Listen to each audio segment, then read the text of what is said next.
Robert-François Damien était un homme instable, marginal, un fanatique religieux qui, en janvier 1757, avait attenté à la vie du roi et l'avait blessé. Crime de lèse-majesté et de haute trahison, il est donc condamné à mort pour l'exemple. Et voici donc le compte-rendu de son exécution. Attention, une fois n'est pas coutume, âme sensible s'abstenir.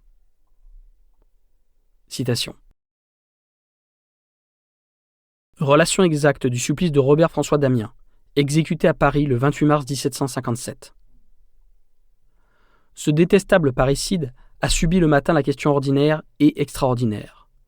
Monsieur le curé de Saint-Paul et monsieur de Marcilly, dicteur de Sorbonne, l'ont disposé la mort. À 2h15, il est sorti de la conciergerie. Il a été placé par les bourreaux sur un tombereau matelassé. Une barre de fer lui tenait les mains attachées et retenues au fond du dit tombereau. Un bourreau le soutenait derrière. Les confesseurs étaient devant lui. Il était en chemise. Dessous, il y avait une espèce de veste. La culotte était de pluche rouge. Les bas étaient retenus par des jarretières rouges au-dessus du genou. Arrivé sur les 3 heures devant le parvis de Notre-Dame, les bourreaux l'ont tiré à terre. Il a fait l'amende honorable et aux questions, s'il demandait pardon à Dieu, au roi et à la justice, il a répondu que oui. Il a baisé 3 fois le crucifix qu'on lui a présenté. Remis sur le tombereau, il a paru à la grève sur les 3h30. En y arrivant, il a mesuré des yeux l'assemblée. On l'a fait entrer dans l'enceinte, puis on l'a descendu du tombereau sur un matelas qu'on a posé à côté de l'échafaud, de sorte qu'il avait le visage tourné du côté de l'hôtel de ville. Il a longtemps fixé l'échafaud, théâtre de ses douleurs.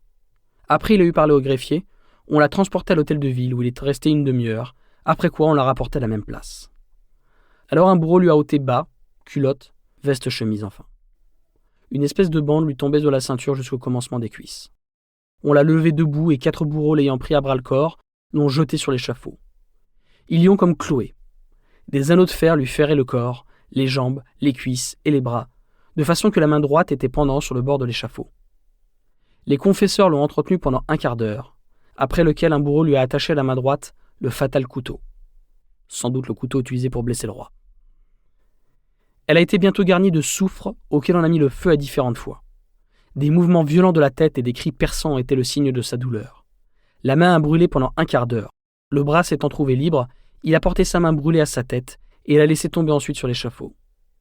Après ce tourment, un bourreau se servant d'une tenaille un peu recourbée lui a arraché avec la plus grande promptitude 2 morceaux de chair à chaque bras, un à chaque jambe, un à chaque cuisse et un à chaque talon. Ensuite, il en a fait autant à la mamelle droite.